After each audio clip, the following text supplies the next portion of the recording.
আমি নীরবে যখন চেয়েছি তোমার দেখা, তুমি পাশে এসেছিলে, সুরে সুরে জুড়েছিলে কত গান, কত প্রেম কাব্য মাখা।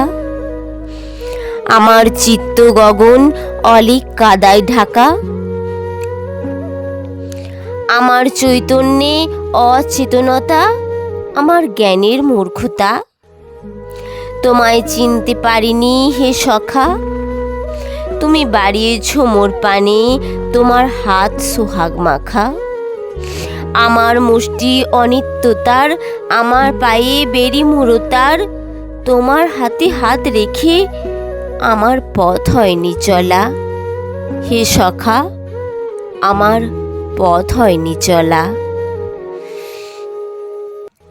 কবি রাজীব পালের লেখা কবিতা হে সখা, কণ্ঠে আমি দীপালি মান্না।